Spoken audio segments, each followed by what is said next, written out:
రామభక్తులు ఎంతగానో ఎదురుచూస్తున్న రామమందిర ప్రారంభోత్సవానికి సమయం ఆసన్నమైంది. దేశ ప్రజలకు కోదండ రాముని దర్శన భాగ్యం మరి కొన్ని గంటల్లోనే కలగనుంది. ఈ నెల 22న అంగరంగ వైభవంగా అయోధ్యలో రామమందిర ప్రారంభోత్సవం జరగనుంది.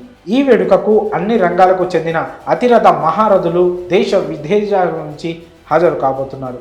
ఇప్పటికే రామభక్తులు రైళ్లు, బస్సులు, విమానాల ద్వారా అయోధ్య నగరానికి చేరుకుంటున్నారు. అయితే అయోధ్యకు వెళ్ళి వీక్షించలేని వారికి గుడ్ న్యూస్. కొన్ని మల్టీప్లెక్స్ల్లో రామమందిర ప్రారంభోత్సవ లైవ్ను చూసే అవకాశం కల్పిస్తున్నాయి.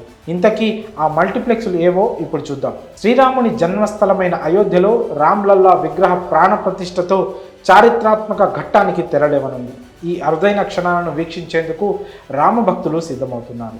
అయితే అయోధ్యకు నేరుగా వెళ్ళలేని వారు టీవీల్లో చూసే అవకాశం ఉంది. అయితే ఇప్పుడు సిల్వర్ స్క్రీన్పై కూడా రామమందిర ప్రారంభోత్సవ లైవ్ వేడుకలను చూడొచ్చు. రాముడి పండుగను చూసే అవకాశం కల్పిస్తున్నాయి ప్రముఖ మల్టీప్లెక్స్ సంస్థలు పీవీఆర్, ఐనాక్స్. ఈ విషయాన్ని పీవీఆర్ సినిమాస్ సోషల్ మీడియా వేదికగా ప్రకటించింది.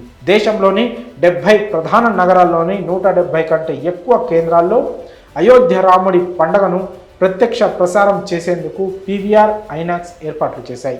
ఉదయం 11 గంటల నుంచి మధ్యాహ్నం 3 గంటల వరకు బిగ్ స్క్రీన్పై ఈ రామమందిర ప్రారంభోత్సవ లైవ్ను వీక్షించవచ్చు. కాగా ప్రతి టికెట్పై కూల్ డ్రింక్స్, పాప్కార్న్ కూడా అందిస్తున్నట్లు వెల్లడించారు. కాగా టికెట్లు పీవీఆర్, ఐనాక్స్ అధికారిక వెబ్సైట్లు, మూవీ టికెట్ బుకింగ్ ప్లాట్ఫామ్ అయినటువంటి బుక్ మై షో, పేటీఎంలలో టికెట్లను బుక్ చేసుకోవచ్చు. మరి మల్టీప్లెక్స్ల్లో అయోధ్య రామమందిర ప్రారంభోత్సవాన్ని లైవ్ స్ట్రీమింగ్ ఇవ్వడంపై మీ అభిప్రాయాలను కామెంట్స్ రూపంలో తెలియజేయండి.